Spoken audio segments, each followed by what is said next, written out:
that too, or sort of transition slightly, because part of this, you know, is in honor of even Black History Month. You are a Black woman in a position of authority and power, but you know, it's you're here working on behalf of us, you know, and I think that's what people kind of miss in all of this, that you're one of the good guys, you know. But tell us a little bit more about Jackie Lacey, kind of unveiling the curtain a little bit about, you know, you shared with us you're from Los Angeles, you went to Dorsey High School, you graduated from University of Southern California, went to UC Irvine. But tell us about your parents and how you grew up and what it led you into this lawful, you know, lawful world. Right. My parents, Addie and Lewis, came from the South. My dad's from Texas, Henderson, Texas, a small town. Still, you know, people still live there. Do you visit often? I do. I was there last summer. Okay. I was there last summer. My mom is from a small town called Evans, Georgia, which is just outside Augusta, Georgia. Wow. They grew up very poor.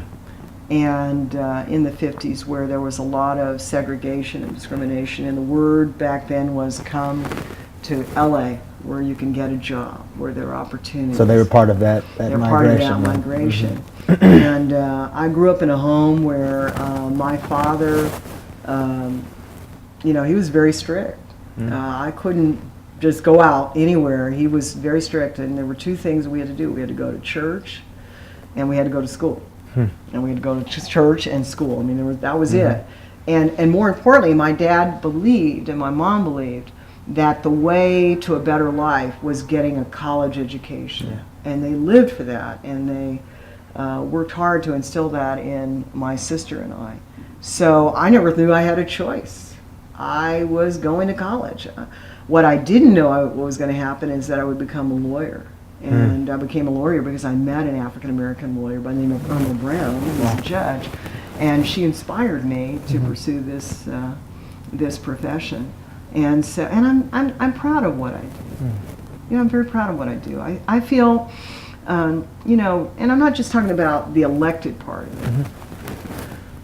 You know, one day this will be over with, and I want to look back and say these positive changes happened because I was a part of it, or inspired it, you know, or I participated in it. And there's nothing like that, the feeling like you do make a difference in history, and that's why Black History Month is so important, because so many people sacrificed, so many decisions were made, so many people took stands that were unpopular, so that you and I could sit here in the largest prosecutor's office in the nation and know that an African American runs this office, and know that your paper gets to print. You work for the largest African American newspaper in the country. That wouldn't have been possible had people not made sacrifices.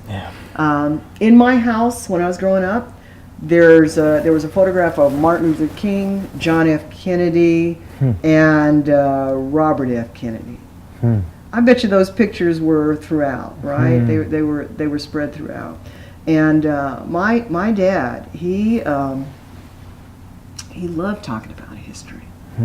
And I'm sorry that he didn't live long enough to see me being sworn in. Yet I feel he was there in spirit, because we never talked about this. We never talked about could I be the district attorney. He knew. Yeah, he knew. He did. He did, because he was constantly, when I was growing up, he would I love to read, but he would like, I want you to read this book. Tough times don't last. Tough times don't last always. Tough people do. And I'd be like, okay, Dad, yeah, I'll get to it. He had leadership books from Martin Luther King, Abraham Lincoln, and I wasn't having any of it that at 13 or 14 years old.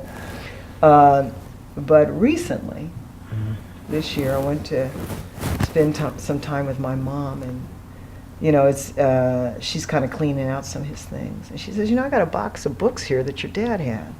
Would you like to have them? Oh, wow. I almost cried, you know, because I got these books, and I'm going to read them this year. Wow. He has bookmarks and notes in margins. And it is like he was preparing me. And you know, I want to do the same thing for my children, to prepare them for the tough times, and prepare them to do well. And I want them to care about this country and the community, and I want them to get involved and be engaged. And And who knows, maybe this Black History Month, given what's going on in the country nationally, I hope more people do start to wake up and vote and run for offices and pass laws and speak up. Because maybe we've just gotten so comfortable where we are that, you know, we just can't go back.